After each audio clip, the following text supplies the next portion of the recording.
पिछले क्लास में अपन ने डबल फर्टिलाइजेशन तक का रीडिंग किया था और एम्ब्रियो डेवलपमेंट मैंने एक्सप्लेन किया था, लेकिन क्लास लंबा हो गया था, 1 घंटे से ज़्यादा हो गया था, इसलिए अपन ने उसका रीडिंग नहीं किया था एनसीईआरटी से, बराबर। तो आज के क्लास में अपन उसका रीडिंग, सीड वगैरह का जो रीडिंग है वो रीडिंग अपन आज एनसीईआरटी का ख़त्म कर देते हैं। So let us move towards that part. Post fertilization structures and events. Fertilization कैसे होता है, ये ट्रिपल फ्यूजन वगैरह, ये पूरा रीडिंग अपन ने कल किया था, बराबर। ये डायग्राम वगैरह भी अपन ने देखा था, मैंने एक्सप्लेनेशन कर दिया था। रीडिंग बाकी है, रीडिंग कर लेते हैं, कुछ क्वेश्चन बनने लायक पॉइंट्स रह सकते हैं। Following double fertilization events of endosperm and embryo development, maturation of ovules into seeds and ovary into fruits are collectively termed post fertilization events। पहला है 2.4.1 एंडोस्पर्म। एंडोस्पर्म डेवलपमेंट प्रीसीड्स, मतलब एंडोस्पर्म डेवलपमेंट पहले होगा embryo development के। Why? Common sense है। The primary endosperm cell divides repeatedly and forms a triploid endosperm tissue. The cells of this tissue are filled with reserve food materials and are used for the nutrition of the developing embryo. In the most common type of endosperm development, the primary endosperm nucleus undergoes successive nuclear divisions to give rise to free nuclei. इसको अपन ने क्या बोला था? Free nuclear division बोला था, है ना। फिर एक सेल्यूलर टाइप ऑफ डिवीजन था और एक हेलोबियल टाइप था। This stage of endosperm development is called free nuclear endosperm. Subsequently, cell wall formation occurs and the endosperm becomes cellular. ठीक है, अल्टीमेटली तो होता ही है सेल्यूलर, बताया था ना। इसीलिए तो पहले जो लिक्विड एंडोस्पर्म रहता है कोकोनट का, वो बाद में सॉलिड में कन्वर्ट हो जाता है। The number of free nuclei formed before cellularization varies greatly. ठीक है, मस्त लाइन है, क्वेश्चन बन सकता है इसके ऊपर। अंडरलाइन करेंगे, लिख लेंगे, नोट कर लेंगे इसको। कौन सी लाइन को? The number of free nuclei, मतलब सेल्यूलराइजेशन होने के पहले कितने फ्री न्यूक्लियाई तैयार होते हैं, तो इसका कोई नंबर नहीं है। That varies greatly. The coconut water from tender coconut, ये ऐसे जो स्टेटमेंट्स रहते हैं ना, इसमें how many of the following statements are correct या इनकरेक्ट टाइप के क्वेश्चन बन सकते हैं, ठीक है, और वो बहुत भयानक क्वेश्चन रहते हैं। Which of the following are correct वाले भी एक आध बार जम जाते हैं, पता है क्या? क्योंकि उसमें कोई स्टेटमेंट अपने को नहीं भी पता रहा कि यार थर्ड स्टेटमेंट सही है कि गलत है, पता नहीं, तो भी ऑप्शंस के दम पे अपन कर सकते हैं कि 1 and 2, 2 and 3, 2 and 4, 1, 2 and 4 ऐसे ऑप्शंस रहते, तो अरे यार ये दो तो पक्के से सही है, मतलब यही ऑप्शन जम सकता है, कुछ ना कुछ अपन कर सकते हैं। लेकिन हाउ मेनी वाला जब आता है ना क्वेश्चन, तो कितने स्टेटमेंट्स करेक्ट है, उसमें कुछ मतलब दिमाग लगा ही नहीं सकते, उसमें एकदम स्ट्रिक्टली पता ही रहना चाहिए। तो ऐसे स्टेटमेंट्स जो है, छोटी छोटी चीजें हैं, इसमें अपन गंदा फंस सकते हैं। इसको पूरा लिख लेंगे अच्छे से।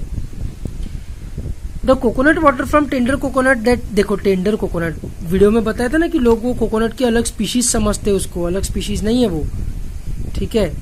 It is nothing but free nuclear endosperm made up of thousands of nuclei. अलग स्पीशीज नहीं है वो, टेंडर यानी कच्चा कोकोनट है वो, और कुछ नहीं है। And the surrounding white kernel is the cellular endosperm. करो अंडरलाइन।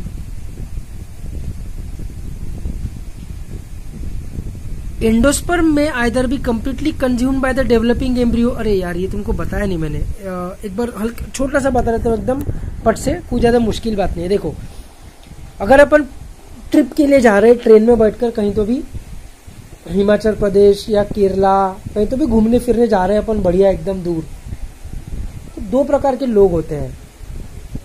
एक प्रकार के लोग क्या सोचते हैं कि यार फिर वो पैसे वैसे लेकर घूमना जेब में रिस्की है, किसी ने मार वार लिया जेब तो 10,000 रुपये निकाल के रखे जेब में, पूरे 10,000 चले जाएंगे, है ना। जितने निकाल के रखे पूरे चले जाएंगे।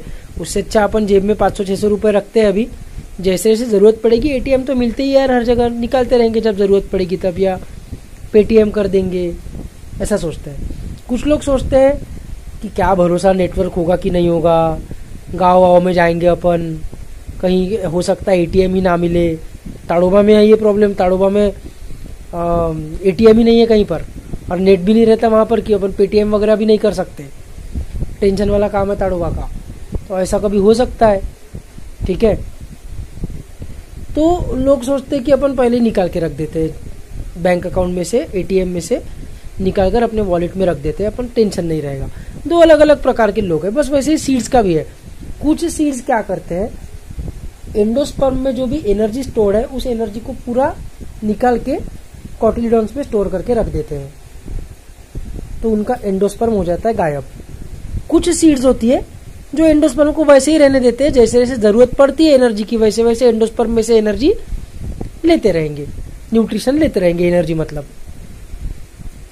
ठीक है, तो जो दूसरे टाइप के हैं जो जब जरूरत पड़ेगी तब लेते रहेंगे थोड़ा थोड़ा एंडोस्पर्म में से न्यूट्रिएंट्स, तो उन सेल्स में अपने को उन सीड्स में अपने को एंडोस्पर्म क्लियरली दिखेगा, तो उसको अपन बोलेंगे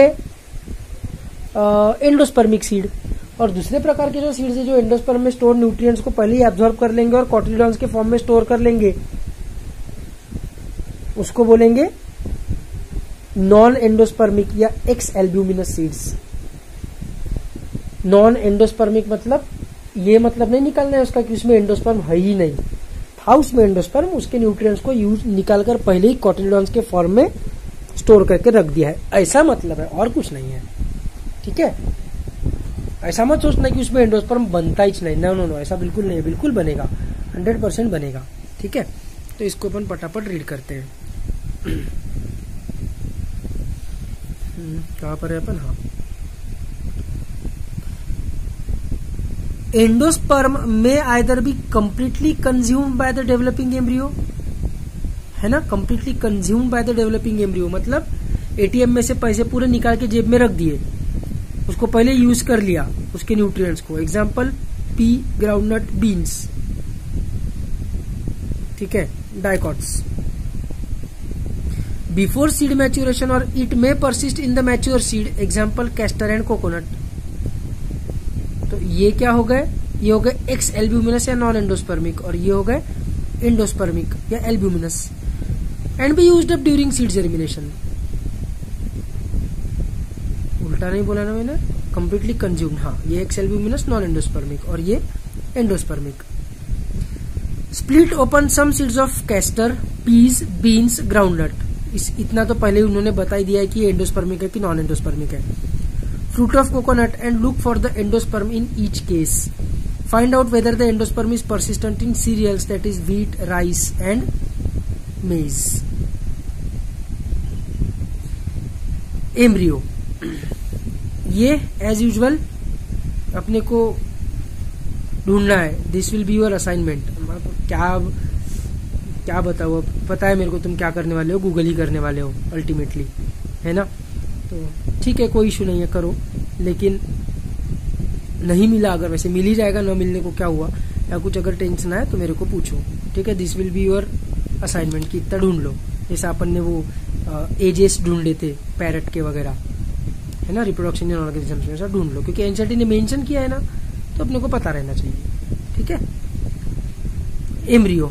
embryo develops at the micropylar and, शायद एनसीईआरटी ने लेकिन आगे इसका आंसर दे ही दिया है, पक्के से याद नहीं आ रहा है मेरे को, दिया है क्या, शायद से दे ही दिया है। Let us see. Embryo develops at the micropylar end of the embryo sac where the zygote is situated. Most zygotes divide only after certain amount of endosperm is formed. This is an adaptation to provide assured nutrition to the developing embryo.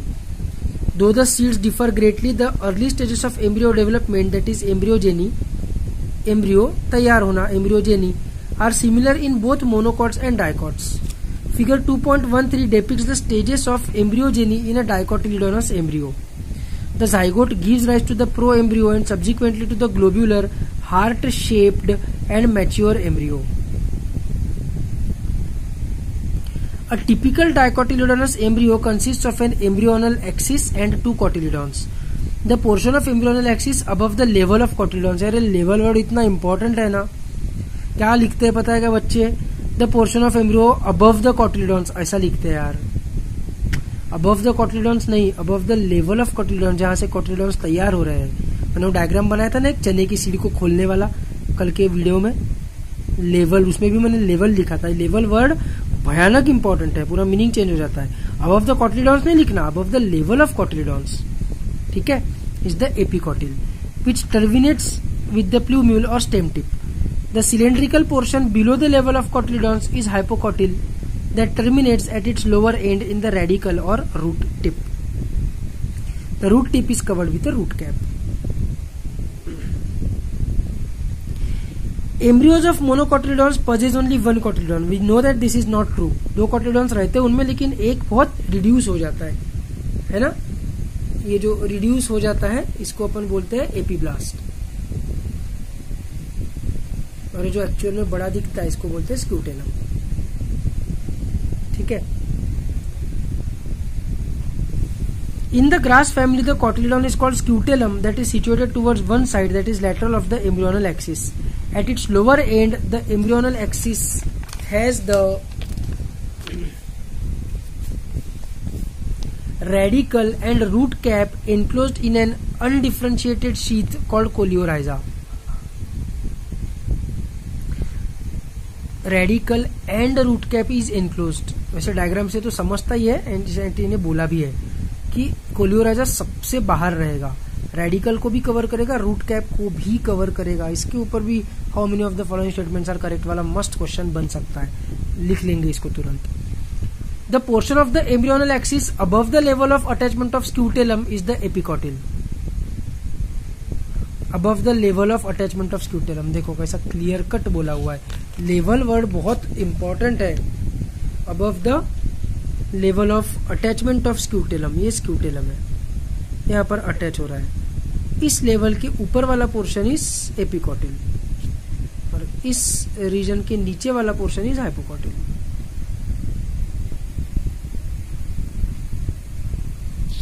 ठीक है,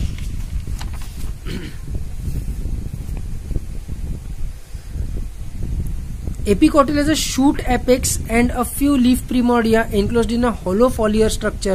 Foliar is the adjective of leaves, foliage बोलते हैं ना अपन, foliar structure, that is the coleotyl. Again देखो, जैसे coleorhiza root radical और root cap दोनों को एनक्लोज कर रहा था, वैसे कोलियोटाइल शूट एपेक्स और फ्यू लीफ प्रीमोडिया को भी एनक्लोज कर रहा है। लिख लेंगे इसको, नोट डाउन करेंगे। Soak a few seeds in water, say of wheat, maize, peas, chickpeas, groundnut overnight. Then split the seeds and observe the various parts of the embryo and the seed. ये मैंने एक बार plant growth and hormones के चने की seed को फोड़ के तुमको दिखाया भी था, इफ यू रिमेम्बर। ऐसा देख सकते हैं, आराम से दिखता है, कोई टेंशन नहीं है। ठीक है, then moving towards the next part, seed.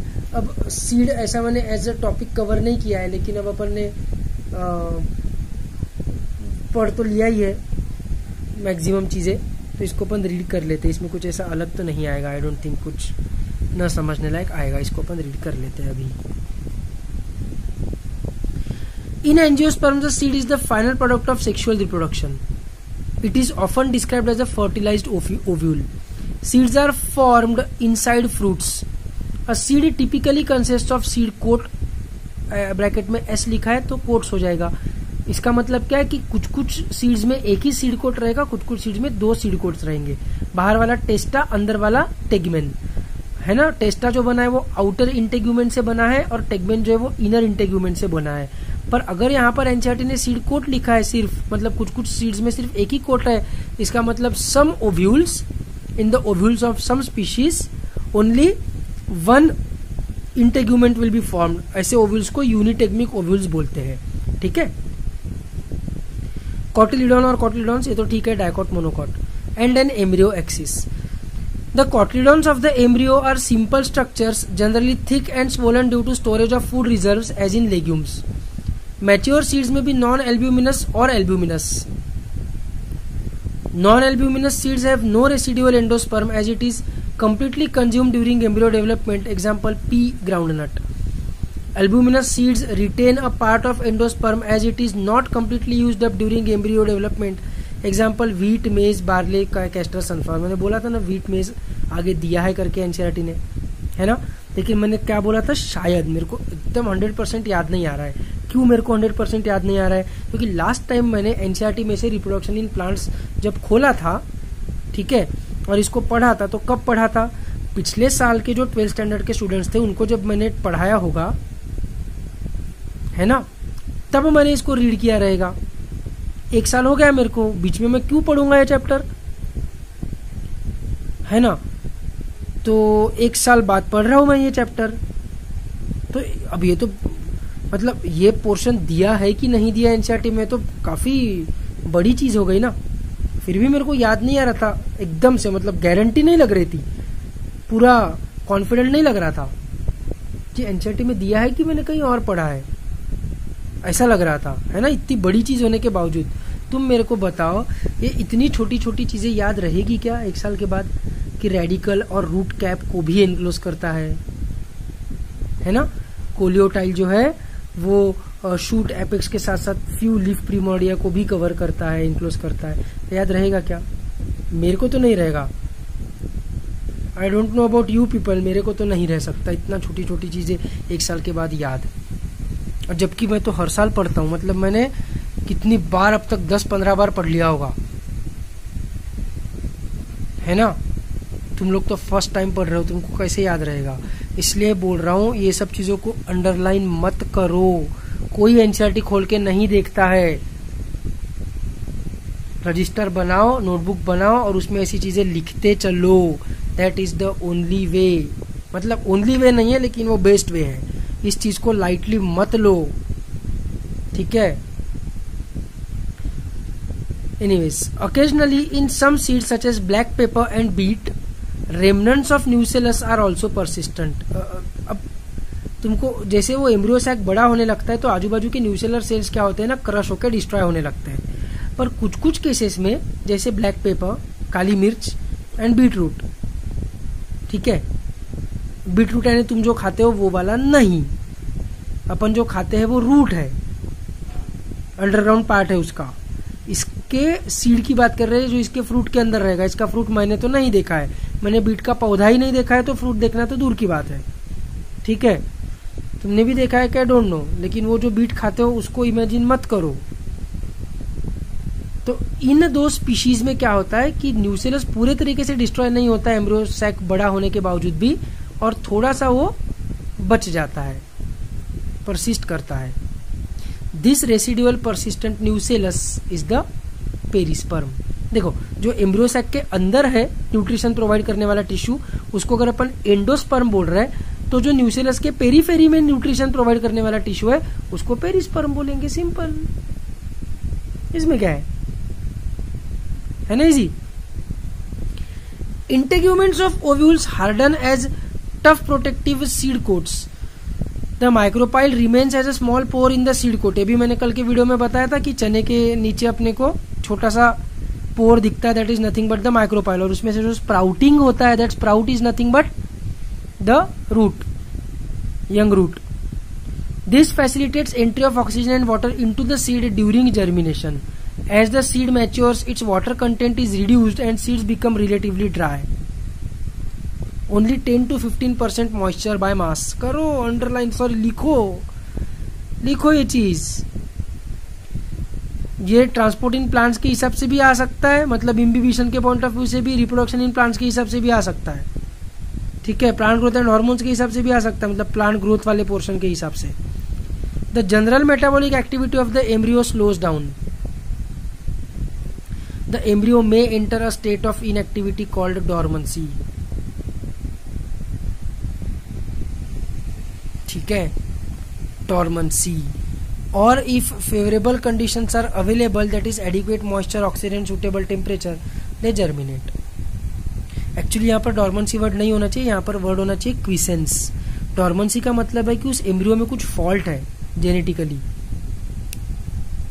ठीक है, इसलिए वो जर्मिनेट नहीं हो पा रहा है, तो उसको बोलते हैं डॉर्मेंसी. और अनफेवरेबल कंडीशंस होने के कारण अगर वो डेवलप नहीं हो पा रहा है तो उसको बोलते हैं क्विसेंट स्टेज या क्विसेंस, QUISCENCE, क्विसेंस. लेकिन एनसीईआरटी ने क्विसेंस को डॉर्मेंसी बोला है. पूरी दुनिया ही एक्चुअली इसी को डॉर्मेंसी बोलती है, ठीक है, बट याद रखना साइंट नहीं, छोड़ो यार, मत याद रखो, नहीं तो काय को टेंशन लोगे, सीधा डॉर्मेंसी याद रखो। एनसीईआरटी ने डॉर्मेंसी बोला है, अपन भी इसको डॉर्मेंसी याद रखेंगे, छोड़ो। An ovule matures into seeds. The ovary develops into a fruit. That is, the transformation of ovules into seeds and ovary into fruit proceeds simultaneously. The wall of the ovary develops into the wall of fruit called pericarp. पता है epicarp, mesocarp, endocarp, you know that. Morphology में देखा है। The fruits may be fleshy as in guava, orange, mango, etc. or may be dry as in groundnut and mustard, etc. ये भी सब morphology में अपन ने देखा है। Dry fruits, fleshy fruits. Many fruits have evolved mechanism for dispersal of seeds. Recall the classification of fruits and their dispersal mechanisms that you have studied in an earlier class. करो याद morphology. Is there any relationship between the number of ovules in an ovary and the number of seeds present in a fruit? ये कैसा question है, 5वीं के बच्चों को पढ़ा रहे क्या? In most plants, by the time the fruit develops from the ovary, other floral parts degenerate and fall off. Other floral parts मतलब वो corolla and calyx वगैरह. However, in a few species such as apple, strawberry, cashew, etc., the thalamus also contributes to fruit formation. Such fruits are called false fruits. सब अपन ने morphology में देखा हुआ है। Most fruits, however, develop only from the ovary and are called true fruits. Although in most of the species, fruits are the results of fertilization, there are a few species in which fruits develop without fertilization.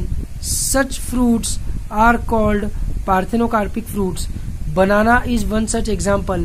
Parthenocarpy can be induced through the application of growth hormones and such fruits are seedless. ये सब अपने को पता है। ये diagrams देख लेते हैं। लेकिन ये ए वाला डायग्राम पूरा कवर हो रहा है। ए वाले के लिए एनसीईआरटी ने लिखा है स्ट्रक्चर ऑफ सम सीड्स। ठीक है, पहला वाला जो है वो तो 2 कॉटिलिडॉन्स दिख रहे हैं, सीधा सीधा डाइकॉट सीड है। ठीक है, ये वाला ये सीधा सीधा डाइकॉट सीड है। ये क्या है, ये कॉटिलिडॉन, इधर भी कॉटिलिडॉन, ये भी डाइकॉट है।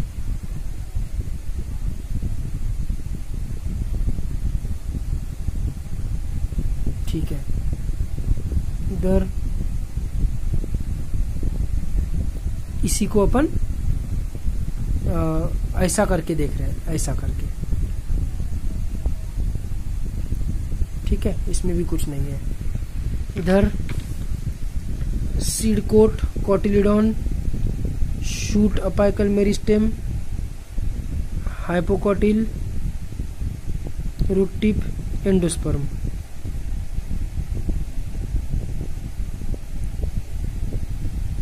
इसमें भी कुछ खास नहीं है। ये तो अपना वही है मोनोकॉट। कोलियोटाइल, कोलियोराइजा भी है। ये इधर स्क्यूटेलम भी है। ये इधर एंडोस्पर्म है। ये जो लेयर रहती है ना, ये एल्यूरॉन लेयर है। ये जो सेल्स दिख रही है ना एंडोस्पर्म के अंदर, ये ऐसी ये एल्यूरॉन लेयर है, एल्यूरॉन लेयर। ठीक है, फिर ये क्या है, बी वाला, false fruits of apple and strawberry. इसमें से एप्पल का तो पता ही अपने को, स्ट्रॉबेरी भी अपने को पता है कि ये एक्चुअली एकीन है। एकीनिस मतलब ये वो है, इटेरियो ऑफ एकीन्स है। इटेरियो मतलब कलेक्शन, याद है ना, aggregate fruit. Etaerio of achenes, etaerio of drupes, etaerio of samara, etaerio of berries. ठीक है, इटेरियो ऑफ बेरीज मतलब सीताफल, इटेरियो ऑफ ग्रुप्स मतलब ब्लैकबेरी, है ना। तो इटेरियो ऑफ एकीन्स है। तो ये एक एकीन है, ये एक एकीन है, ये एक एकीन है, ऐसा है। ठीक है, लोगों को लगता है कि स्ट्रॉबेरी की सीड्स उसके बाहर है। नहीं नहीं नहीं, सीड्स बाहर नहीं है। ये एक फ्रूट है, ये एक फ्रूट है, ये एक फ्रूट है, ऐसा है। और ये तो थैलेमस है जो फ्लेशी हो गया है, जस्ट लाइक एप्पल। ठीक है, ये सब तो अपने को पता है, खैर मॉर्फोलॉजी का ही है। अपन बढ़ते हैं आगे। Seeds offer several advantages to angiosperms. Firstly, since reproductive processes such as pollination and fertilization are independent of water, seed formation is more dependable. Also, seeds have better adaptive strategies for dispersal to new habitats and help the species to colonize in other areas. As they have sufficient food reserves, young seedlings are nourished until they are capable of photosynthesis on their own. The hard seed coat provides protection to the young embryo. Being products of sexual reproduction, they generate new genetic combinations leading to variations. Seed is the basis of our agriculture. Dehydration and dormancy of mature seeds are crucial for storage of seeds, which can be used as food throughout the year and also to raise crop in the next season. Can you imagine agriculture in the absence of seeds, or in the presence of seeds which germinate straight away soon after formation and cannot be stored? फिर तो agriculture ही नहीं हो पाएगा, possible ही नहीं होगा. How long do the seeds remain alive after they are dispersed? अब ये सब कंसेप्ट बेस्ड तो अब तक अपन ने जितनी भी कंसेप्ट पढ़ी वो अपन ने मॉर्फोलॉजी में ही पढ़ा हुआ था. सीड में कुछ अपने को नया सीखने को नहीं मिला है. लेकिन अब जो पैराग्राफ है ना, इसमें अपने को डेटा बहुत मिलेगा नीट में क्वेश्चन बनने लायक, तो अभी ध्यान देंगे. This period again varies greatly. In a few species, the seeds lose viability within a few months. Seeds of a large number of species live for several years. Some seeds can remain alive for hundreds of years. There are several records of very old yet viable seeds. The oldest is that of a lupin, that is Lupinus arcticus, excavated from Arctic tundra.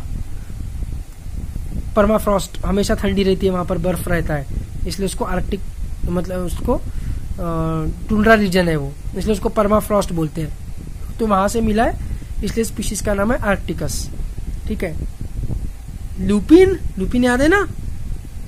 मैंने Fabaceae, Solanaceae और Liliaceae में एक चीज बताई थी, trick बताई थी तुमको, कि लिलिएसी मतलब हैरी पॉटर की मम्मी, पिट्यूनिया मतलब हैरी पॉटर की मौसी, और लुपिन मतलब हैरी पॉटर का टीचर रहता है, उसके पापा का बेस्ट फ्रेंड, तो चाचा ही पकड़ लो,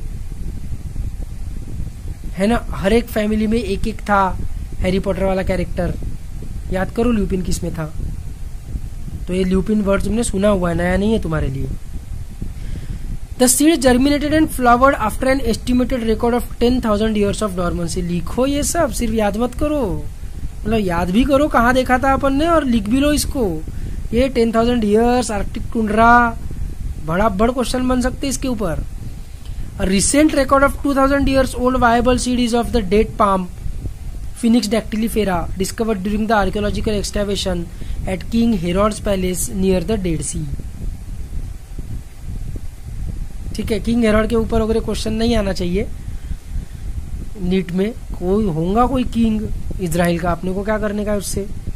लेकिन अपने को इतना पता है कि डेड सी के पास मिला है, 2000 ईयर्स ओल्ड पुराना. वायबल मतलब अभी भी जिंदा. तो ये डेट पाम का है, क्वेश्चन बन सकता है इसके ऊपर. After completing a brief account of sexual reproduction of flowering plants, it would be worth attempting to comprehend, मतलब to understand the enormous reproductive capacity of some flowering plants by asking the following questions. How many eggs are present in an embryo sac? How many embryo sacs are present in an ovule? How many ovules are present in an ovary? ये सब क्यों पूछना है, सब तो पता है अपने को.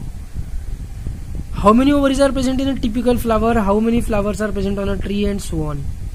Can you think of some plants in which fruits contain very large number of seeds? Orchid fruits are one such category, and each fruit contains thousands of tiny seeds. Similar is the case in fruits of some parasitic species such as Orobanche and Striga. लिखो thousands, इसलिए इनका special mention है. तुम बोलोगे क्या sir, citrus है, papaya है, उसमें भी तो बहुत सारी सीड्स है, ये इनमें क्या स्पेशल है? स्पेशल है ये, each fruit contain thousands of tiny seeds, इसलिए इंपॉर्टेंट है. क्वेश्चन बन सकता है, लिखो. Similar is the case in fruits of some parasitic species such as Orobanche and Striga. Orobanche and Striga तो सबको याद रहेगा. 15 लाख लोग अगर नीट का फॉर्म भरेंगे ना, तो पूरे के पूरे 15 लाख लोग ओरोबैंकी एंड स्ट्रीगा को याद रखेंगे कि उसमें थाउजेंड्स ऑफ टाइनी सीड्स है करके. इसमें क्या याद नहीं रखेंगे, इसका रहस्य बताओगे तुमको. ओरोबैंको एंड स्ट्रीगा में बच्चे इसमें याद बच्चे नहीं रखेंगे कि Orobanche and Striga parasitic species है, ये याद नहीं रखेंगे। एनसीईआरटी एनटीए वाले होशियार है, वो इसके ऊपर नहीं क्वेश्चन बनाएंगे कि thousands of tiny seeds are found in orchid, Orobanche, Striga, all of the above. नहीं तो मैक्सिमम बच्चों को एवरेज बस एनसीईआरटी और बोर्ड लेवल का भी पढ़ा होगा तो भी इतना याद आ जाएगा, मैनेज हो जाएगा। ये इधर कौन ध्यान देता है ये वर्ड की तरफ, इग्नोर, सीधा बात को समझो। एक एक छोटी छोटी चीज को एनसीईआरटी के फोकस करना है अपने को। Have you seen a tiny seed of ficus? How large is the tree of ficus developed from that tiny seed? How many billions of seeds does each ficus tree produce? Can you imagine any other example in which such a tiny structure can produce such a large biomass over the years? No, you cannot imagine. Zygote है अपना human being का, लेकिन उसको अपन ने देखा नहीं है seeds को जैसे अपन देख सकते हैं वैसे। दूसरी बात, सीड्स से कितना बड़ा ट्री बनता है, ह्यूमन बीइंग उतना बड़ा नहीं रहता है। तो seed is really actually a magical thing. ठीक है, तो विद दिस अपना एनसीईआरटी रीडिंग वाला पोर्शन हो जाता है। इसके बाद एपोमिक्सिस एंड पॉली एम्ब्रियोनी करके एक छोटा सा टॉपिक है। ये टॉपिक मैं रीड नहीं कराऊंगा क्योंकि मैं इसको पढ़ाऊंगा तो थोड़ा ज्यादा डिटेल में पढ़ाऊंगा, क्योंकि मैं हर साल ही डिटेल में पढ़ाता हूं। तो लेकिन इस साल स्टेट बोर्ड में भी उन्होंने वो सब ऐड किया है जो मैं हर साल पढ़ाता हूं डिटेल में, एपोमिक्सिस के प्रकार वगैरह स्टेट बोर्ड ने ऐड किया है। तो मैं वो स्टेट बोर्ड से उसकी रीडिंग कर दूंगा, फिर इसका एक इतना पैराग्राफ तुम लोग पढ़ लेना है, फिर देख लेंगे उतना एक दो ही पैराग्राफ है तो वीडियो के एंडिंग में एपोमिक्सिस और पॉली एम्ब्रियोनी के बाद रीड कर लूंगा, लेट अस सी। ठीक है, बाकी एपोमिक्सिस और पॉली एम्ब्रियोनी वाला टॉपिक छोड़ के एनसीईआरटी लेवल का और स्टेट बोर्ड लेवल का अपना हो चुका है। ठीक है, कुछ एडिशनल चीजें मैं बताऊंगा लेकिन तुमको।